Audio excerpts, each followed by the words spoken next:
মুফতি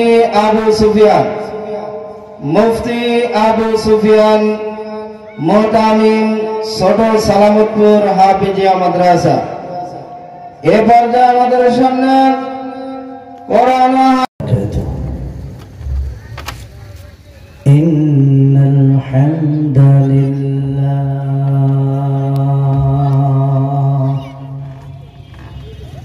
نحمده ونستعينه ونستغفره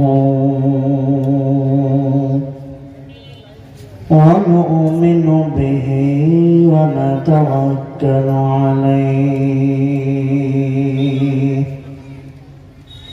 ونعوذ بالله من شرور أنفسنا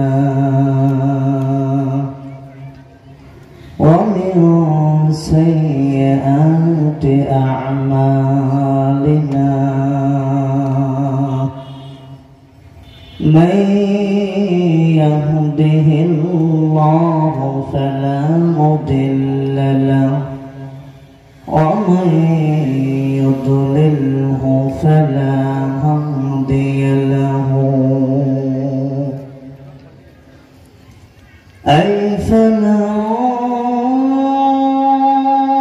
تجد له وليا مرشدا ونشهد أن لا إله إلا الله وحده لا شريك له ونشهد أن سيدنا وسندنا وشفيعنا وحبيبنا وحبيب طبيبنا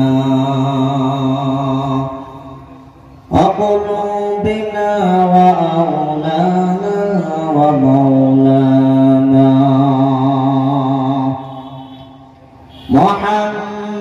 محمدا عبد الله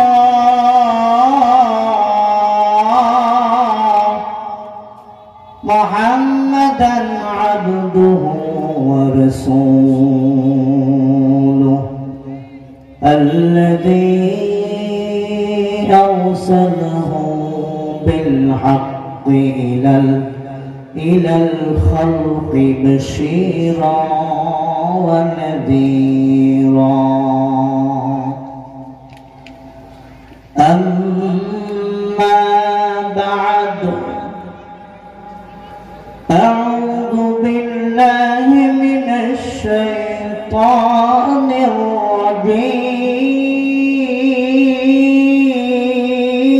الرجيم بسم الله الرحمن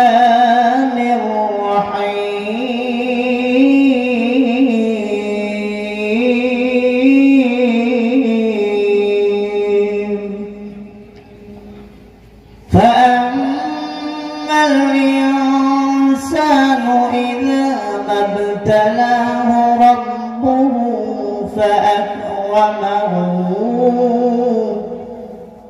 فأكرمه ونعمه فيقول ربي أكرمن وأما إذا ما ابتلاه ربه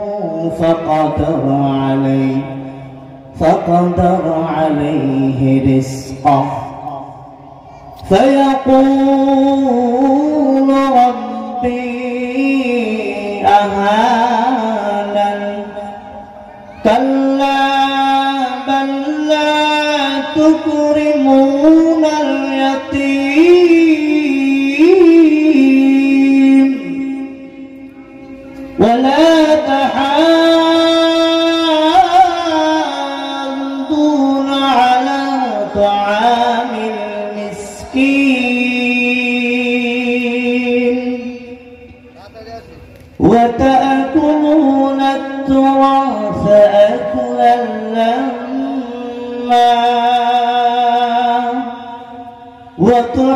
وتحبون المال حبا جما وقال الله تبارك وتعالى إن الله وملائكته يصلون على النبي يا أيها الذين آمنوا صلوا عليه وسلموا تسليما اللهم صل على سيدنا مولانا محمد وعلى آل سيدنا مولانا محمد وتنبي مكسر جب সোনার মদিনা কাফেরেরা যুক্তি করে আপনার জীবন মরতে চায় আল্লাহুম্মা সাল্লি আলা সাইয়্যিদিনা মাওলানা মুহাম্মদ ওয়া আলা আলি সাইয়্যিদিনা মাওলানা মুহাম্মদ হাজারো ব্যথা বেদনার পরে ফিরে আসনি তুমি আপন ঘরে দিনের আলো তুমি ছড়িয়ে দিতে চলে গেলে মদিনায় মক্কা ছেড়ে হে রাসূল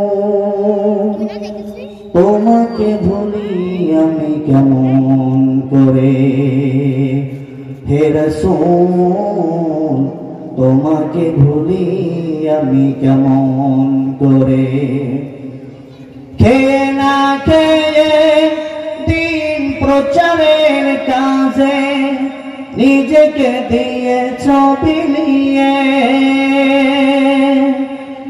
তায়েফের কাফেরেরা চিনল না সে আলো দুষ্ট ছেলেদের পিছু দিল লেলিয়ে খেয়ে না খেয়ে দিন প্রচারের কাজে নিজেকে দিয়েছ বিলিয়ে তায়েফের কাফেরেরা চিনল না সে আলো দুষ্ট ছেলেদের পিছু দিল লেলিয়ে পাথরের আঘাতে ক্ষত বিক্ষত হয়ে সারা শরীর থেকে রক্ত ঝরে হে রাসূল তোমাকে ভুলি আমি কেমন করে হে রাসূল তোমাকে ভুলি আমি কেমন করে আলহামদুলিল্লাহ খেদাপাড়া হাফিজিয়া মাদ্রাসার উদ্যোগে ও ষোলকাদা হাফিজিয়া মাদ্রাসার উদ্যোগে ও হাফেজ ছাত্রদের পাগড়ি প্রদানের উপলক্ষে ৯তম বার্ষিক তাফসীরুল কোরআন মাহফিলের আজকের প্রধান বক্তা জাতীয় পর্যায়ে পুরস্কার প্রাপ্ত কারি মাওলানা মোহাম্মদ আব্দুল কুদ্দুস সিদ্দিকী রাহিমাহুল্লাহ তাআলা এবং দ্বিতীয় বক্তা হযরত মাওলানা মুফতি শফিকুল ইসলাম সিদ্দিকী রাহিমাহুল্লাহ তাআলা এবং এছাড়া আরো অনেক উলামায়ে কেরাম রয়েছেন। আজকের প্রধান অতিথি মোহাম্মদ আলাউদ্দিন আহমেদ এবং সভাপতি আলহাজ ইলাহি মোড় দাতামিত আব্দুল গনি মোড়। আজকে মাহফিলের সভাপতি সহ মাহফিলের যারা আয়োজন করেছেন সকলকে আমার অন্তরে অন্তঃস্থল থেকে তাদের জন্য রয়েছে অন্তঃস্থল থেকে হাজারো সালাম। আসসালামু আলাইকুম ওয়া রাহমাতুল্লাহি ওয়া বারাকাতুহু। আমি আপনাদের সামনে সূরা ফাজরের 5টি আয়াত তেলাওয়াত করেছি। এই আয়াত থেকে আমি আপনাদের সামনে কিছু আলোচনা করব। সকলে অন্তর থেকে মন থেকে শুনবেন আমলের নিয়তে।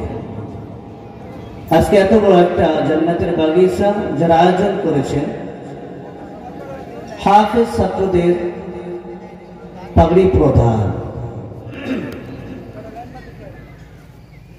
আসলে মাদ্রাসার বিষয়ে আলোচনা করতে হলে হাফেজ নিয়ে আলোচনা করলে অনেক লম্বা আলোচনা। তারপরেও আমি যে আয়াতে কারিমা তেলাওয়াত করেছি আয়াত থেকে আলোচনা করব ইনশাআল্লাহ। আমার তৌফিক ইল্লা বিল্লাহ। সরাসরি আলোচনা করব সূরা ফাজরের 15তম আয়াত। আল্লাহ রাব্বুল আলামিন বলেন ফাআম্মাল ইনসান ইযা মাবতালাহু রাব্বুহু ফাআকরামাহু ওয়া না'আমা। মানুষ তো এরূপ যে যখন তাদেরকে আল্লাহর নিয়ামত এবং আল্লাহর নিয়ামত সম্পদ সম্মান দিয়ে তাদেরকে পরীক্ষা করেন। মানুষ তো এরূপ যখন তাদেরকে আল্লাহ রাব্বুল আলামিন সম্পদ এবং আল্লাহর নিয়ামত সম্পদ এবং সম্মান দিয়ে তাদেরকে পরীক্ষা করেন। সম্পদ এবং সম্মান দেয় আল্লাহ তাআলা পরীক্ষার জন্য, কিন্তু মানুষ তো এটা মনে করে না। মানুষ মনে করে, মানুষ বলতে থাকে ফায়াকুলু রাব্বি আকরামান। মানুষ এটা বলতে থাকে ফায়াকুলু রাব্বি আকরামান, আমার রব আমাকে সম্মানিত করেছেন। কিন্তু আল্লাহ তাআলা বললেন আমি মানুষকে সম্পদ ও সম্মান করি, আল্লাহ নিয়ামত সম্পদ ও সম্মানিত করি একমাত্র পরীক্ষার জন্য। আমি মানুষকে সম্পদ এবং সম্মানিত করি, কিন্তু মানুষ বলে আল্লাহ তাআলা আমাকে সম্মানিত করেছেন।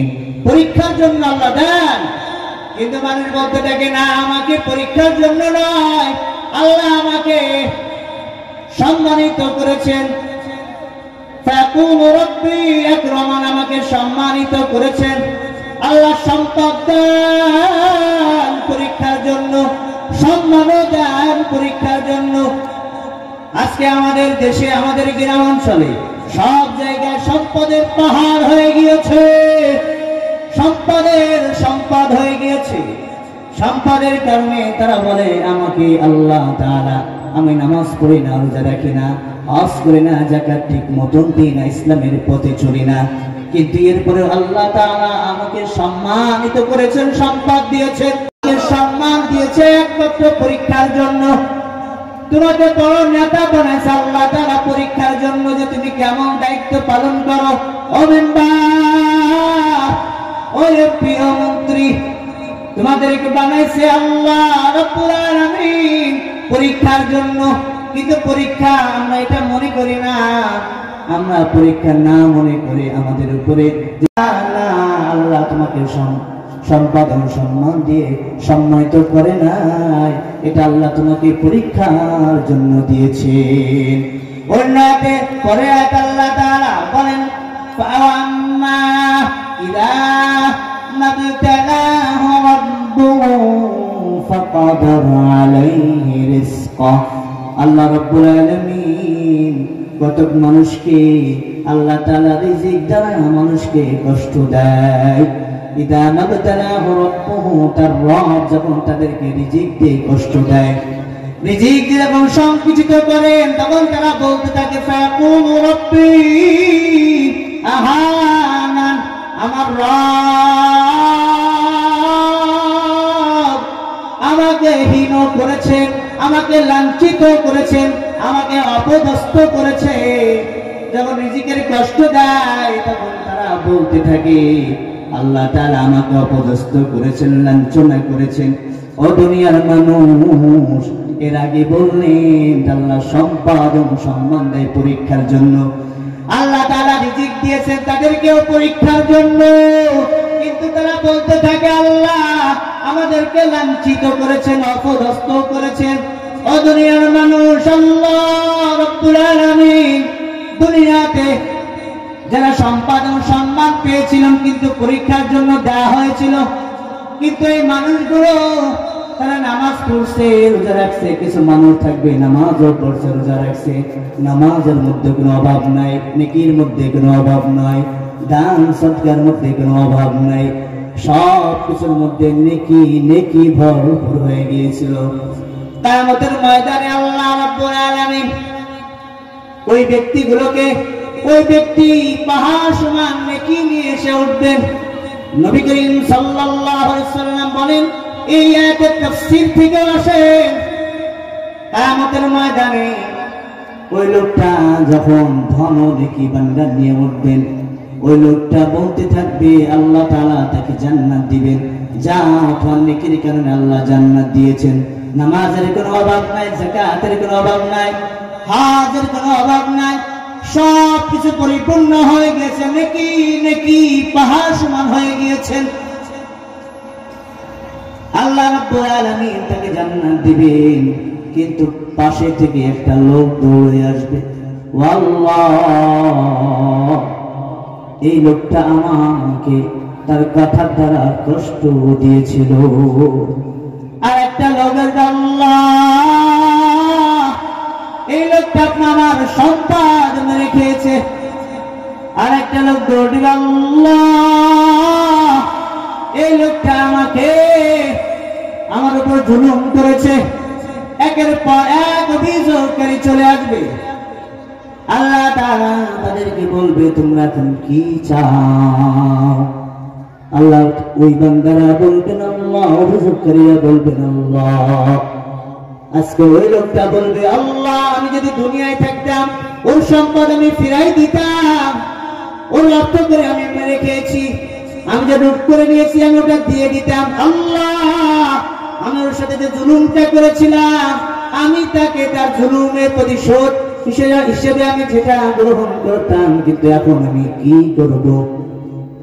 আল্লাহ তাআলা তাদেরকে জিজ্ঞেস করবেন ও অভিযোগকারীরা তোমরা কি চাও? অভিযোগকারীরা এখন বলবে আল্লাহ আমাদের এই গুনাহগুলো নিয়ে তার কাছ থেকে তার নেকিগুলো আমাদেরকে দিয়ে দিতে বলো। বলেন না সুবহানাল্লাহ।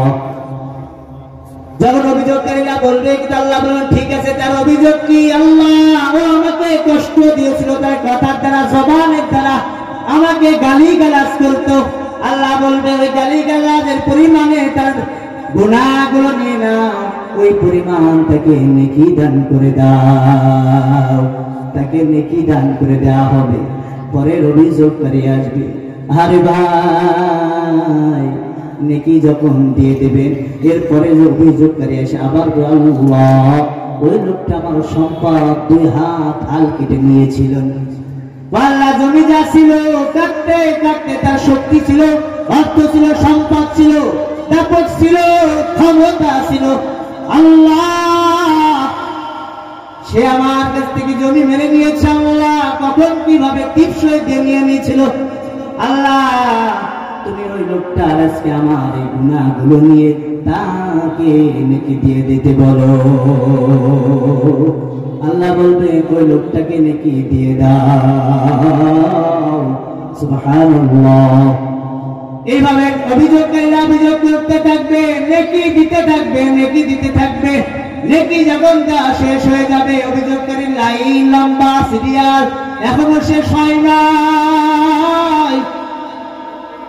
এখনো যখন শেষ হয় নাই আল্লাহ বলবেন কি ব্যাপার ওই অভিযোগকারীদেরকে তুমি নেকি দাও না কেন? আল্লাহ এখন বলবে আল্লাহ আর তো নেকি নাই, নেকি শেষ হয়ে গেছে, এখন আমি কি দেব? আমার তো এখন গুনাহ ছাড়া আর কিছু নাই। অভিযোগকারীরা বলবে আল্লাহ আর আমরা চাই না, আমরা নেকি চাই না, আমাদের গুনাহগুলো তাকে নিয়ে নিতে বলো, গুনাহ নিলেই চলবে, নেকি দেওয়া লাগবে না। সব লম্বা অভিযোগকারীর গুনাহগুলো নিয়ে ওই লোকটাকে, সেই লোকটাকে, জুলুম লোকটাকে দেওয়া হবে। পরিপূর্ণ মাথার উপরে পাহাড় সমান নেকি, এই নেকি পাহাড় সমান নেকি থেকে একেবারে শূন্য খাতায় নেকি চলে আসবে, জিরো চলে আসবে, পাহাড় সমান গুনাহ হয়ে যাবে। পাহাড় সমান গুনাহ মাথায় নিয়ে যার কোনো নামাজের কোনো অভাব ছিল না, নেকির কোনো অভাব ছিল না, দান সৎকারের কোনো অভাব ছিল না, আরে কোনো কিছুর অভাব যখন ছিল না, এই লোকটাকে আমাদের ময়দানে একেবারে জিরো খাতায়, একেবারে জিরো নেকির খাতায় চলে এসে পাহাড় সমান গুনাহ মাথায় নিয়ে জাহান্নামে যেতে হবে। বলেন না জোরে জোরে নাউযুবিল্লাহ। তাহলে সব থেকে রাসূল করিম সাল্লাল্লাহু আলাইহি ওয়াসাল্লাম বলেন দরিদ্র ওই ব্যক্তি যার সব কিছু অভাব না থাকে সত্ত্বেও কিয়ামতের ময়দানে মানুষের সাথে জুলুম করার কারণে, তার জবানের কারণে, মানুষের সাথে তার জবানের কারণে, সম্পদের কারণে, তার মানুষের সাথে অত্যাচারের কারণে তার সব দিয়ে দিতে হবে। আল্লাহ তাআলা তার সম্পদ এবং সম্মান দিয়েছেন একমাত্র পরীক্ষার জন্য। কিসের জন্য? পরীক্ষার জন্য। আল্লাহ দ্বিতীয় আয়াতে বলেন ওয়া আম্মা ইযা মাবতালাহু ফাকাদারা আলাইহি রিজকা। আল্লাহ তাআলা বলেন ওয়া আম্মা ইযা মাবতালাহু রাব্বুহু ফাকাদারা আলাইহি রিজকা। আল্লাহ রাব্বুল আলামিন কত মানুষকে তার রিজিক সংকুচিত করে তাদেরকে পরীক্ষা করেন, কিন্তু তারা বলতে থাকে ফাকুলু রব্বি আহান, আল্লাহ আমাকে রিজিক কষ্ট দিয়েছে, আল্লাহ আমাকে হীনতা করেছেন, আমাকে আল্লাহ লাঞ্ছিত করেছেন। যখন রিজিকের কষ্ট দেয় তখন সে বলে আল্লাহ আমাকে লাঞ্ছিত করেছে, অপদস্থ করেছে। এর আগে কি বললেন আর এখন কি বলে? আল্লাহ বলেন, আল্লাহ আপনি বলতে আল্লাহ ফাকুলু রব্বি আহানা, আল্লাহ আমাকে রিজিকের কষ্ট দিচ্ছে, কিন্তু তিনি বলেন আল্লাহ আমাকে কি করছেন? পরীক্ষার জন্য নয়, লাঞ্ছিত করেছেন, অপদস্থ করেছে। আল্লাহ বলেন না না না, কাল্লা, কখনোই নয়। আল্লাহ প্রতি উত্তরে বলেন কাল্লা, ও বান্দা কখনোই নয়। রিজিকের কষ্ট হয়েছে, আল্লাহ যদি আমার জমিনে আরে এই ধান দিদি ধান ভালো হয়েছিল, আউল ধান ভালো হয় না, প্রত্যেকটা মানুষের মনে কষ্ট, আল্লাহ আমাকে অনেক কষ্ট দিয়েছে, আল্লাহ আমার অনেক কি করেছে, আল্লাহ জুলুম করেছে, অত্যাচার করেছে। আরে যার ঈমান না এই কথা সে বলতে বাধ্য হয়ে যায়, ঠিক না? ধান ভালো হয় নাই, ফল ভালো হয় নাই, কেউ 2 বিঘা পাতাকপি লাগাইছে, বৃষ্টির কারণে শেষ হয়ে গেছে, ও বলে আল্লাহ আমাকে হীন করেছেন, লাঞ্ছিত করেছেন। যদি ওইগুলো থাকতো হয়তো পকেটে টাকা থাকতো, এখন অবস্থা ভালো থাকতো, কিন্তু আল্লাহ বলেন না না না, আল্লাহ কখনোই নয়। ও বান্দা তুমি এটা চিন্তা করো না, এটা তোমার চিন্তার ভুল, এই টেনশন ভুল, যেটা মনে মনে ভাবছে এটা ভুল। কেন? আল্লাহ আল্লাহ বল কোন কারণে তোমার রিজিকের কষ্ট হয়েছে? 4 কারণ। কয় কারণ? 4টা কারণ। রিজিকের কষ্ট আল্লাহ তাআলা দিচ্ছে আপনার 4 কারণে, নিজের কারণে। কিসের কারণে? আল্লাহ দেয় নাই, কে দিয়েছেন? নিজেরটা নিজে। এখন 4 কারণ কার কার আছে বুঝতে পারবেন যে এই 4 কারণ আমার মধ্যে আছে, তাহলে আল্লাহ আমাকে কষ্ট দিয়েছেন। যদি 4টি কারণ না থাকে তাহলে মনে করি আল্লাহ তাআলা আমাকে পরীক্ষা করেছেন।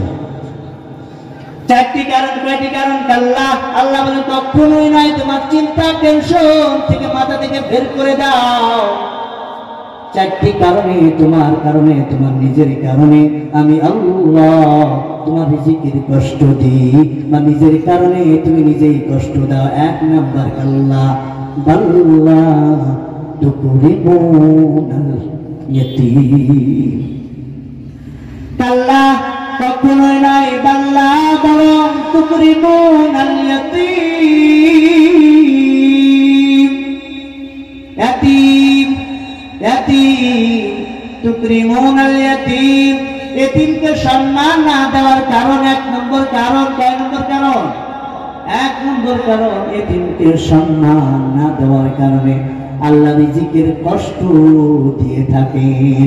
যদি কেউ এতিমকে কষ্ট দেয়, এতিমকে সম্মান না করে, এতিমকে কেউ যদি সম্মান না করে, মৃত্যুর আগে হলেও সে রিজিকের কষ্ট হয়ে, রিজিকের কষ্টতে রিজিকের সংকুচিত, রিজিকটার সংকুচিত হয়ে তিনি কবরে যাবেন।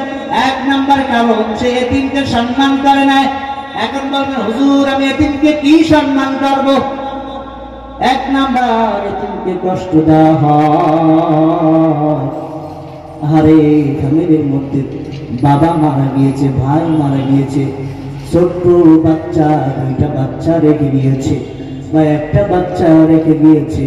ওই বাচ্চাকে হয়তো ধন সম্পদ রয়েছে, চাচা চিন্তা করে এতিমের সম্পদ, ভাই মারা গিয়েছে, আমার এই বাচ্চার কাছ থেকে সালে বলে কলে কৌশলে কিভাবে তার কাছ থেকে, এই বাচ্চার কাছ থেকে সম্পদগুলো নেওয়া যায়, সেই চিন্তায় সব থেকে সবসময় চিন্তা থাকে।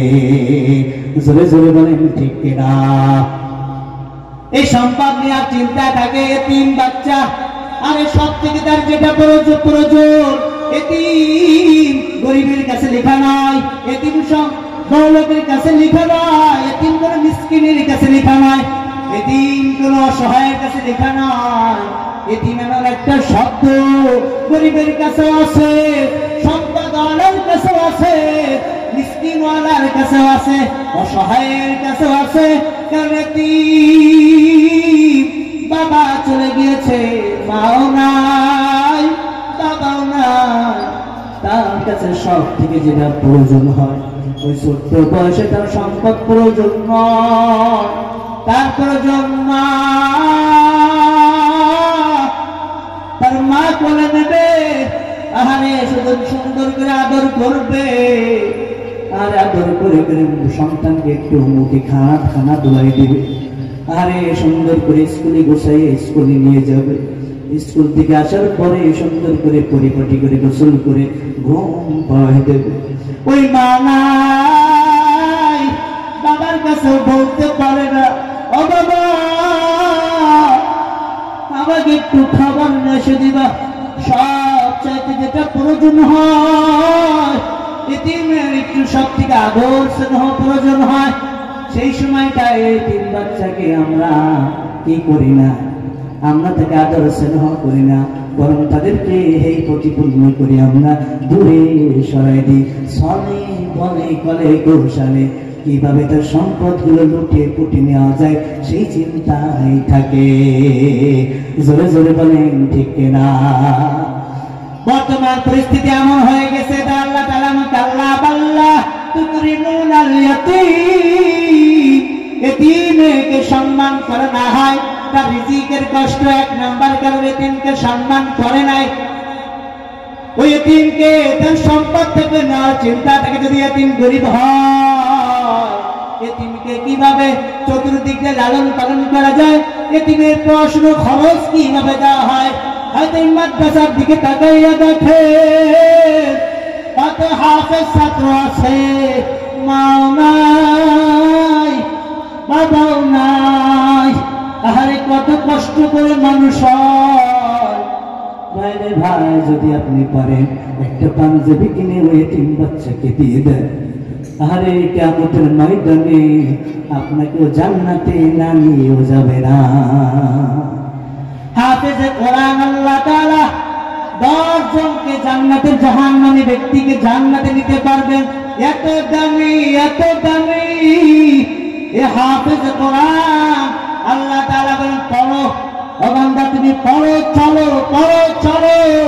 আলিফ লাম মিম পড়তে থাকো, চলতে থাকো। ওই বান্দা হাফেজ পড়বেন যালিকাল কিতাব লা রাইবা ফি, এক একটার পর পড়বে আল্লাহ তাআলা এক আয়াতের বিনিময় এক একটা তালা বিশিষ্ট বিল্ডিং উপহার দেবে। এইভাবে হাফেজ কোরআনকে ৬৬৬৬ আয়াতের কম বেশ এই বিল্ডিং উপহার হাফেজকে আল্লাহ দিবে। ২ নাম্বার এতিম। এতিমের আলোচনা অনেক লম্বা।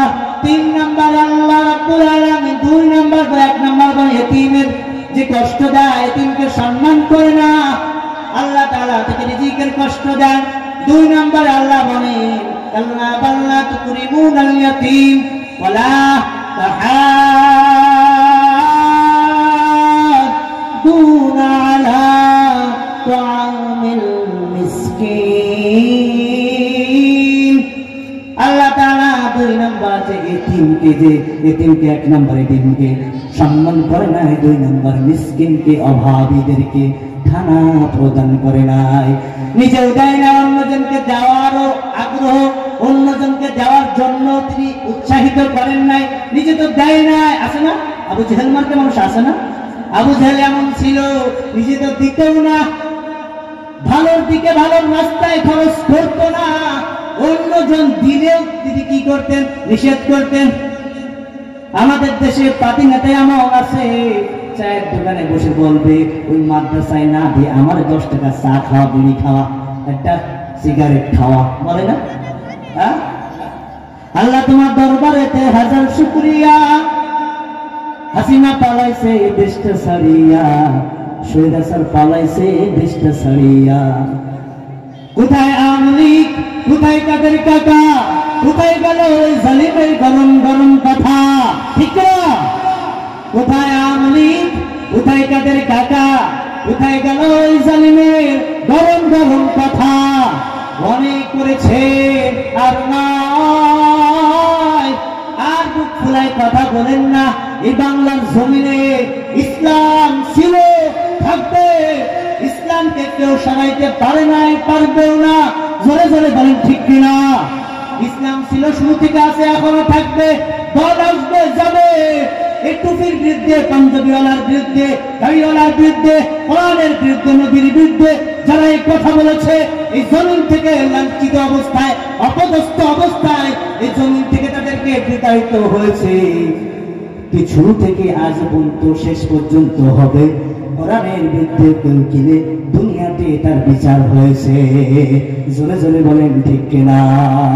কোরআন, এই কোরআনকে বুকে ধারণ করে, কোরআনকে আমরা বুকে ধারণ করে কোরআনের পথে চলে, নবীর পথে চলে, আল্লাহর শরীয়তের বিধিবিধান সব মেনে চলে ফিরে আমরা দুনিয়া থেকে যাইতে পারি, সেই তৌফিক আল্লাহ তাআলা আমাদেরকে কি করেন? দান করেন। আমি 4টে রিজিকের কষ্ট আল্লাহ তাআলা লাঞ্ছিত করেন একমাত্র নিজের কারণে। কয়টা কারণ? 4টে কারণ। 1 নাম্বার কারণ ছিল এতিম, 2 নাম্বার ছিল মিসকিন, 3 নাম্বার ওয়ারিস। এই 3 নাম্বার লম্বা আলোচনা। 3 নাম্বার ওয়ারিস সম্পদ। আহারে, এই যে আমাদের দেশে প্রতিটা ঘরে ঘরে, প্রতিটা মানুষের সাথে রয়েছে ওয়ারিস সম্পদ। এই সম্পদগুলো আমরা দিতে চাই না, এটা লম্বা আলোচনা। এই সম্পদটা আমরা কি করি না, আল্লাহ তাআলা দিতে বলেছেন। 4 কারণে রিজিকের কষ্ট, লাঞ্ছিত অবস্থায় সে মারা যাবে। তার কারণ 3 নাম্বার, ওয়ারিস সূত্রে যে মাল বন্টন আছে, মরার আগে বন্টন করে দিয়ে যাওয়া। কিন্তু আমরা দিতে চাই না, মরে যায়, বাবা তোরা ভাগ করে নিস। এরপরেও যদি সন্তানদেরকে দেয়, মেয়েদেরকে দিতে চায় না। তো মারে, আমি মরে হলে নিস, মরে গেলে নিস। কিন্তু যখন মারা যায়, ভাই 1 বছর, 10 বছর, 20 বছর খায়, তুমি কোনো সমস্যা হয়েছে, আসি বলে যে ভাই তুই যে আমার সম্পত্তি ছিল বাবার, ওটা দিয়ে দে। আহারে, মুখটা মনে হয় যে একেবারে বান্দরের মুখ কিসের মতন, হনুমানের ভাষার মতন হয়ে গেছে। এমন পরিস্থিতি হয়ে যায়। সম্পদটা দিতে আসছে, যদিও সব বেঁচে কিনে নিয়ে যায়, গিলি গিলি একেবারে জীবনের তলে চলে গিলি না, আর আসবি না। আহারে, এটা না, কোরআনের বিরোধী চলে গেলেন। রিজিকের কষ্ট আল্লাহ আপনাকে দিয়ে কবরে নেবেন। 4 নাম্বার, সম্পদের মহব্বত ভালোবাসার কারণে আপনার রিজিকের কষ্ট যে আল্লাহ দুনিয়া থেকে নিয়ে যাবেন। আল্লাহ তাআলা আমাদেরকে এই রিজিকের কষ্ট থেকে, 4টি কারণ থেকে আল্লাহ তাআলা আমাদের প্রত্যেকজন থেকে নিফাকি থেকে বাঁচার তৌফিক দান করুন। আমাদের অন্তরে থাকলে এটা ধুয়ে মুছে সাফ করে আজ থেকে যেন ভালো মতন চলতে পারি। আমা তৌফিক ইল্লা বিল্লাহ। আসসালামু আলাইকুম ওয়া রাহমাতুল্লাহি ওয়া বারাকাতুহু।